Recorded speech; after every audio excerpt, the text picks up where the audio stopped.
Good morning dear students, કેમ છો?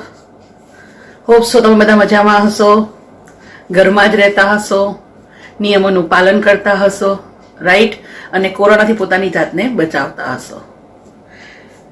આપણે લાસ્ટ લેક્ચરમાં જૈવિક અણુઓ એમાં આપણે કાર્બોદિત, પ્રોટીન અને લિપિડ વિશે અભ્યાસ કર્યો. ફરી એકવાર તમને હું યાદ કરાવી દઉં તો કાર્બોદિત એનો બંધારણીય એકમ યાદ રાખજો. કોણ છે? મોનોસેકેરાઇડ. બધા બહુ મોનોસેકેરાઇડ જોડાય તો બને પોલીસેકેરાઇડ, રાઈટ. કાર્બોદિતમાં જે બંધ જોવા મળે છે એ બંધ કયો બંધ? ગ્લાયકોસિડિક બંધ. કયો બંધ જોવા મળે? ગ્લાયકોસિડિક બંધ, રાઈટ. બીજી આપણે વાત કરી હતી પ્રોટીન. તો આપણને ખબર છે કે ભાઈ પ્રોટીન કેવો પોલિમર છે? વિષમ પોલિમર. કેમ? કારણ કે પ્રોટીનની રચનામાં એનો બંધારણીય એકમ શું હોય છે? Amino acid. શું છે એનો બંધારણીય એકમ? Amino acid, right. અને ત્યાર પછી વાત કરીએ આપણે તો લિપિડ. અચ્છા, પ્રોટીનમાં કયો બંધ જોવા મળે છે એ ધ્યાન રાખવાનું છે, પેપ્ટાઇડ બંધ, રાઈટ. તો ધ્યાન રાખજો, કાર્બોદિતમાં ગ્લાયકોસિડિક, પ્રોટીનમાં પેપ્ટાઇડ બંધ, બરાબર. ઓકે, આ ઉપરાંત આપણે વાત કરી હતી લિપિડ. તો લિપિડની રચનામાં ટ્રાઇગ્લિસરાઇડ અને ફેટી એસિડ જોઈ ગયા ને, મતલબ કે ટ્રાઇગ્લિસરાઇડની રચના, એની રચનામાં શું હોય છે? ફેટી એસિડ અને આલ્કોહોલ. ધ્યાન શું રાખવાનું છે કે લિપિડની રચનામાં કયો બંધ જોવા મળે? એસ્ટર બંધ. આ બંધ ખાસ ધ્યાન રાખજો. લિપિડમાં એસ્ટર, કાર્બોદિતમાં ગ્લાયકોસિડિક અને પ્રોટીનમાં પેપ્ટાઇડ બંધ, રાઈટ. હવે આજે આપણે જઈ રહ્યા છીએ નવો ટોપિક, ન્યુક્લિક એસિડ, જે ખૂબ જ અગત્યનો છે. તમારી બુકમાં NCERT ની જે બુક છે એમાં ન્યુક્લિક એસિડ થોડુંક શોર્ટકટમાં આપેલું છે, રાઈટ. જસ્ટ લાઈક ડાયરેક્ટ એની મતલબ કે પોલિમરની રચના આપેલી છે. પણ આપણને ખબર છે કે જ્યાં સુધી આપણને મોનોમર ના આવડે ત્યાં સુધી પોલિમર આવડી શકે નહીં. તો હું તમને ન્યુક્લિક એસિડ ડિટેલમાં ભણાવીશ, રાઈટ. અને જે સૌથી અગત્યનું છે. હવે વાત કરીએ તો સૌ પ્રથમ જોહાન્સન ફ્રેડરિક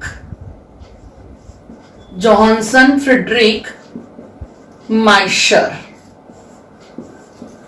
જોહાન્સન ફ્રેડરિક માઇશરે શ્વેતકણો કોને કહેવાય ખબર છે ને? WBC, white blood cells.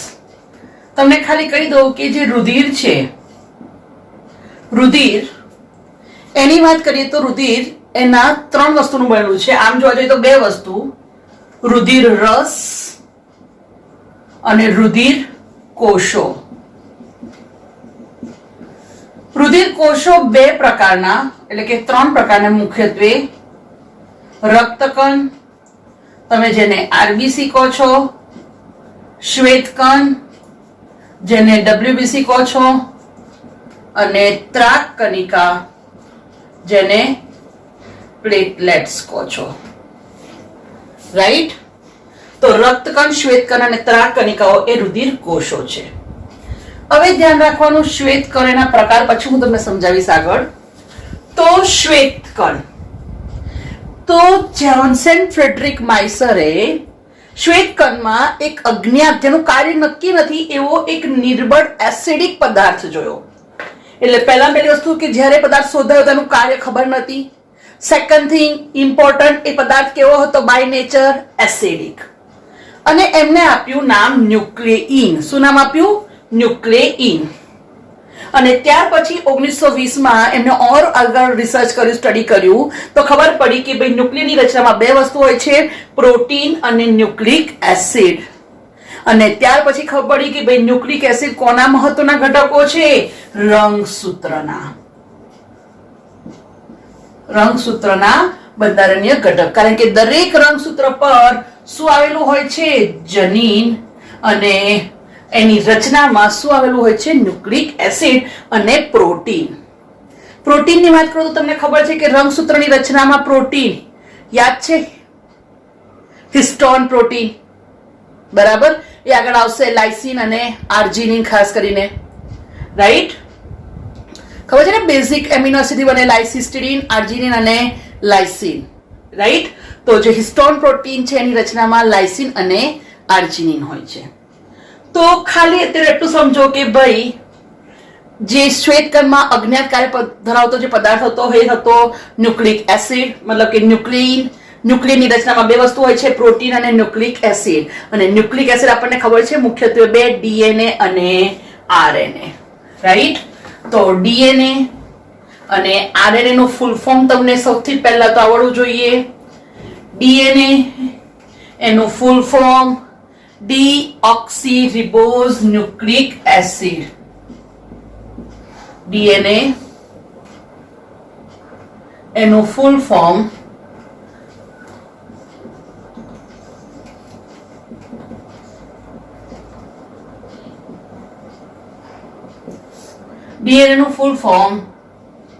ડીઓક્સીરિબોઝ nucleic acid. અને આરએનએ ની વાત કરીએ તો રિબોઝ ન્યુક્લિક એસિડ. બંને વસ્તુ ખાસ આવડવી જોઈએ. ડીએનએ અને આરએનએ નું ફૂલ ફોર્મ, ડીએનએ નું ફૂલ ફોર્મ ડીઓક્સીરિબોઝ ન્યુક્લિક એસિડ અને આરએનએ નું full form ribose nucleic acid, right? હવે બીજી વસ્તુ ધ્યાન રાખજો કે જે ન્યુક્લિક એસિડ શબ્દ છે કોને આપ્યો તો? આલ્ટમાન. કોને? આલ્ટમાન. હવે જે પણ ન્યુક્લિક એસિડ છે, ડીએનએ અને આરએનએ ની વાત કરીએ તો ડીએનએ અને આરએનએ બંને શું છે? તો બંને છે પોલીન્યુક્લિયોટાઇડ. પોલીન્યુક્લિયોટાઇડ. તો મોસ્ટ ઇમ્પોર્ટન્ટ ડીએનએ અને આરએનએ બંને પોલીન્યુક્લિયોટાઇડ છે, રાઈટ? મતલબ કે એનો બંધારણીય એકમ કોણ છે? ખબર પડશે ને કોણ? Nucleotide, right?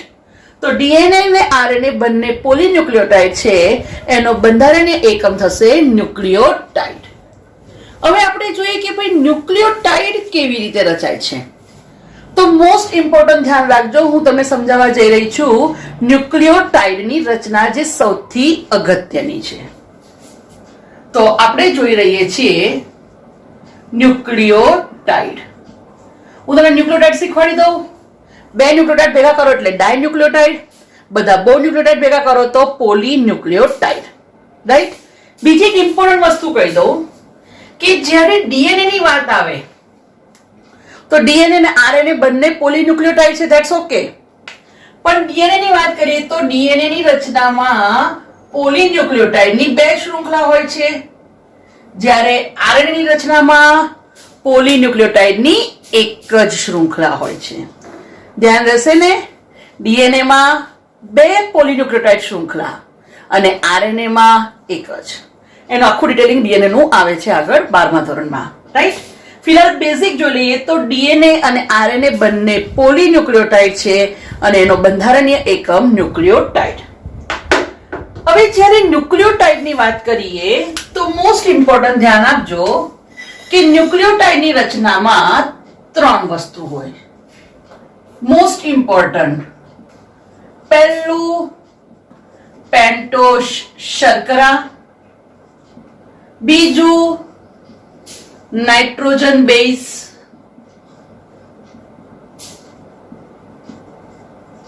અને ત્રીજું ફોસ્ફોરિક એસિડ. એટલે હવે જો બીજી એક વસ્તુ ધ્યાન રાખવાની કે પ્રોટીનની રચનામાં કાર્બન, હાઇડ્રોજન, ઓક્સિજન અને નાઇટ્રોજન હતું. પ્રોટીનમાં સલ્ફર હોય છે, ન્યુક્લિક એસિડમાં સલ્ફર હોતા નથી. એમાં કાર્બન, હાઇડ્રોજન, ઓક્સિજન, નાઇટ્રોજન પણ સૌથી અગત્યનું શું જોવા મળે? ફોસ્ફરસ. કારણ કે નામ પરથી ખબર પડી જાય ફોસ્ફોરિક એસિડ, ધેટ મીન્સ શું હશે? ફોસ્ફેટ. રાઈટ. હવે વાત કરીએ આગળ થોડી, તો ન્યુક્લિયોટાઇડની રચનામાં 3 વસ્તુ હોય: પેન્ટોઝ શર્કરા, 5 કાર્બનયુક્ત શર્કરા, બીજું નાઇટ્રોજન બેઝ, શું છે હું તમને સમજાવું છું, અને ત્રીજું ફોસ્ફોરિક એસિડ H3PO4-. હવે વાત કરીએ પેન્ટોઝ શર્કરા. તો પેન્ટોઝ શર્કરા 5 કાર્બનયુક્ત શર્કરા, જો એ ડીએનએ નું બંધારણ હોય તો ડીએનએ ના બંધારણમાં કઈ શર્કરા હોય? ડીઓક્સીરિબોઝ. જો ડીએનએ નું બંધારણ હોય તો કઈ શર્કરા હોય? ડીઓક્સીરિબોઝ. અને જો આરએનએ નું બંધારણ હોય તો કઈ શર્કરા હોય? રિબોઝ. યાદ રહી ગયું? જો ડીએનએ નું બંધારણ હોય તો કઈ શર્કરા? ડીઓક્સીરિબોઝ. અને જો આરએનએ નું બંધારણ હોય તો કઈ શર્કરા હોય? રિબોઝ. રાઈટ. હવે આપણે એના ચક્રીય રચના જોઈ લઈએ. ચલો આપણે સૌથી પહેલા રિબોઝ નું બંધારણ દોરીએ. આપણને ખબર છે ને, આલ્ડોપેન્ટોઝ. તો CHO, CHOH, CHOH, CHOH, CH2OH. થઈ ગયું? 5 કાર્બન. ક્લિયર? ઓકે. હવે ચક્રીય રચના. તો જ્યારે 6 કાર્બન હતું ત્યારે પહેલા અને 5મા વચ્ચે બંધ થતો હતો, એને પાયરાનોઝ કીધું હતું. અહીંયા પહેલા અને ચોથા વચ્ચે થાય છે, તો આ જે ચક્રીય રચના બનશે એને કહેવાશે ફ્યુરાનોઝ. કેવી શું કહેવાશે એને? ફ્યુરાનોઝ. શું થાય છે ફ્યુરાનોઝમાં? તો પહેલા અને ચોથા વચ્ચે બંધ રચાય છે. પહેલો, બીજો, ત્રીજો અને ચોથો, અને બહાર લખી દીધો 5મો. ક્લિયર? ઓકે. અહીંયા લેબલિંગ કરી દઈએ 1 2 3 4 5. કરેક્ટ. ચલો પહેલા નંબર છેલ્લે લખીએ છીએ. ચલો સેકન્ડ નંબર પર HOH, HOH. Third number HOH.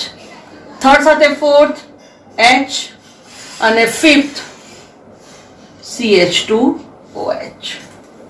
Clear? Easy છે ને? આ તો તમે શીખવાડ્યું છે મેં. હવે વાત આવે ફર્સ્ટ નંબર.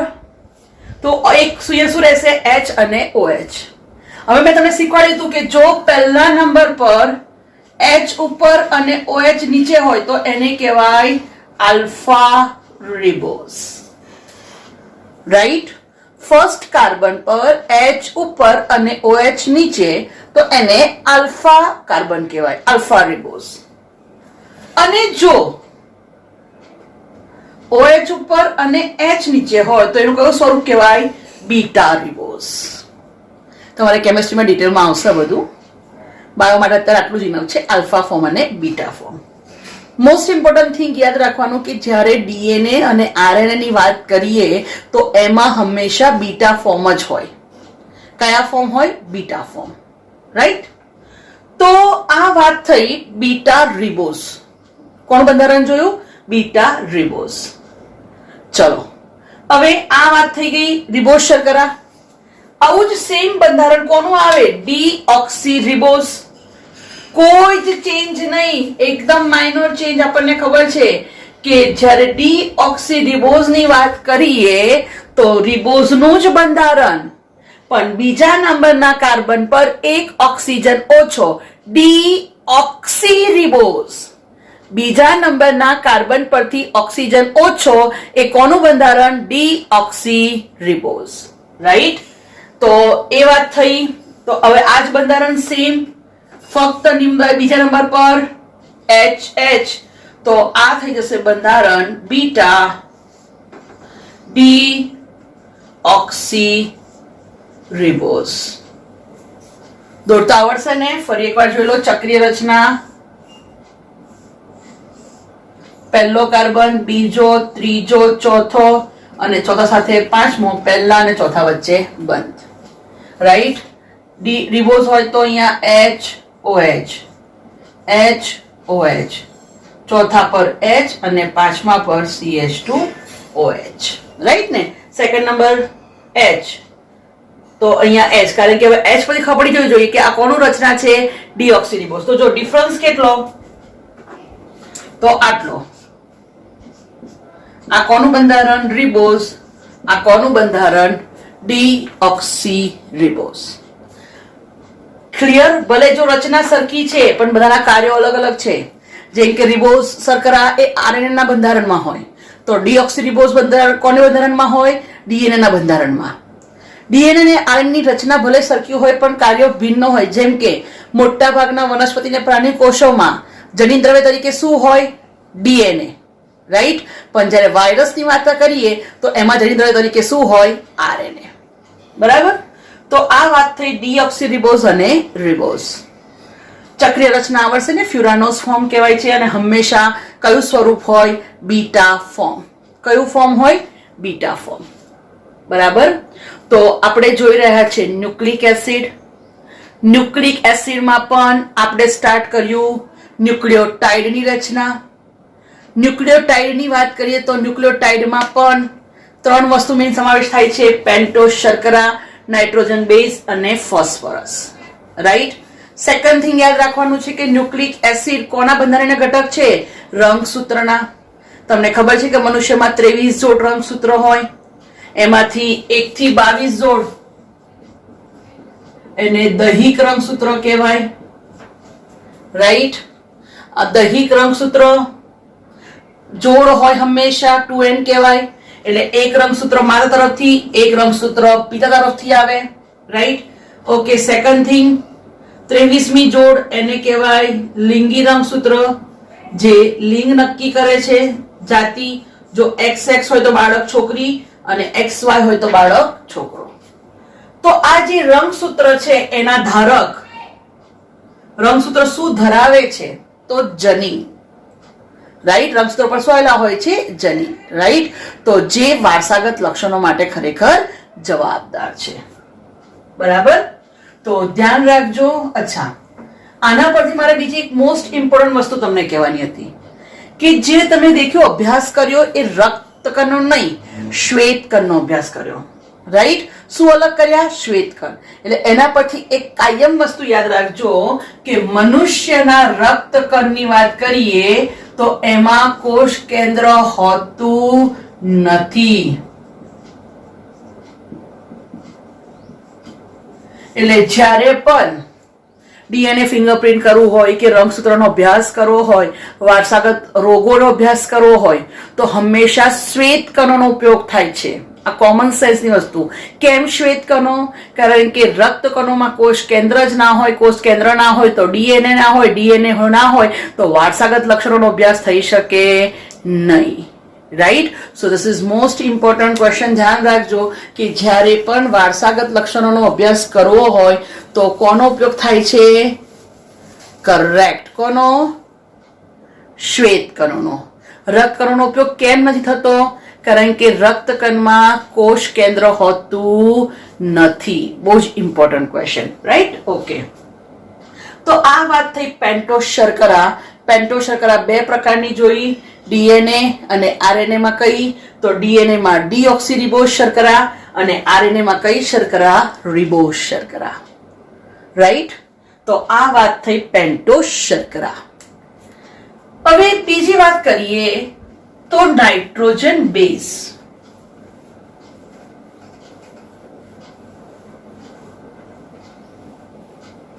તો નાઇટ્રોજન બેઝની વાત કરીએ તો નાઇટ્રોજન બેઝ ચક્રીય રચના છે.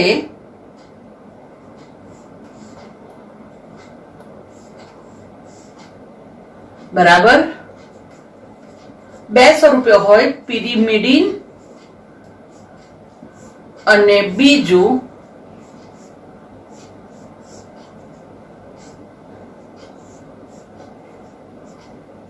પ્યુરિન. તો નાઇટ્રોજન બેઝ એ ચક્રીય રચના છે. પિરિમિડિન એના બંધારણમાં એક ચક્રીય રચના હોય તો પ્યુરિનના બંધારણમાં બે રિંગ હોય. રાઈટ. પિરિમિડિનના બંધારણની વાત કરીએ તો અહીંયા નંબર 1 કહેવાય, 2 3 4 5 6 એટલે પહેલા અને ત્રીજા પર શું હોય? નાઇટ્રોજન. પ્યુરિનની વાત કરીએ તો સેમ નંબર 1 2 3 4 5 6 7 8 9 તો પ્યુરિનમાં 1 3 7 9 આ નંબર પર શું હોય? નાઇટ્રોજન. રાઈટ. દોરી દો. આ બહુ જ અગત્યની રચના છે પ્યુરિન અને પિરિમિડિન, જે નીટમાં પણ ફ્રીક્વન્ટલી પૂછાય છે.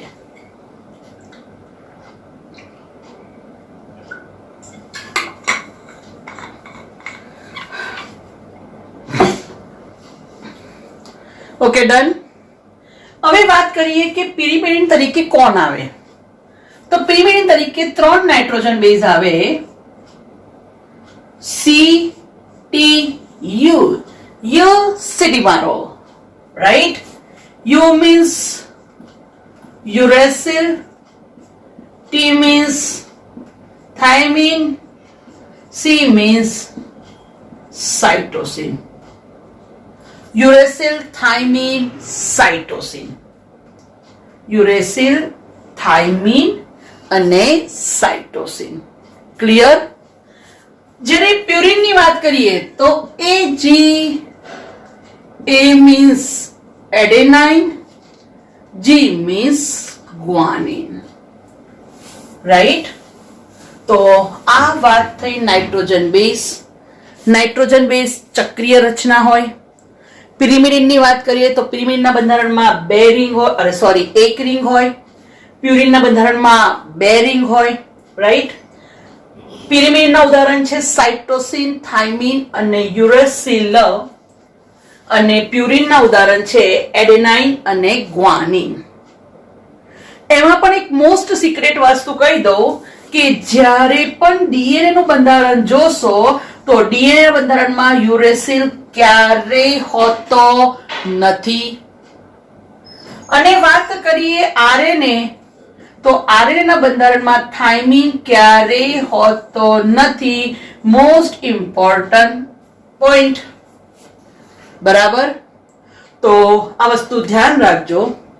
મેં તમને અત્યારે શીખવાડ્યું ન્યુક્લિયોટાઇડની રચના. ન્યુક્લિયોટાઇડની રચનામાં પેન્ટોઝ શર્કરા, નાઇટ્રોજન બેઝ અને ફોસ્ફોરિક એસિડ. એમાં પણ આજે મેં તમને શીખવાડ્યું કોની રચના ડિટેલમાં? પેન્ટોઝ શર્કરા.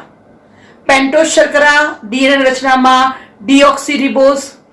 અને આરએનએ ની વાત કરીએ તો એમાં કઈ શર્કરા હોય? રિબોઝ શર્કરા. નાઇટ્રોજન બેઝ બે પ્રકારે, પ્યુરિન અને પિરિમિડિન. પિરિમિડિનની વાત કરીએ તો એમાં એક જ રિંગ હોય અને પ્યુરિનની વાત કરીએ તો બે રિંગ. હજુનું ડિટેલિંગ જોવાનું છે નેક્સ્ટ લેક્ચરમાં. અને ત્રીજું phosphoric acid. Right. Johann Friedrich Miescher nuclein શબ્દ આપ્યો. નિર્જીવ જેનું અજ્ઞાત કાર્ય છે એવો એસિડિક પદાર્થ શોધ્યો હતો. ક્યાંથી શોધ્યો હતો? તો માનવ શ્વેત કણમાંથી. ધ્યાન રાખજો, રક્ત કણમાં કોષ કેન્દ્ર હોતું નથી.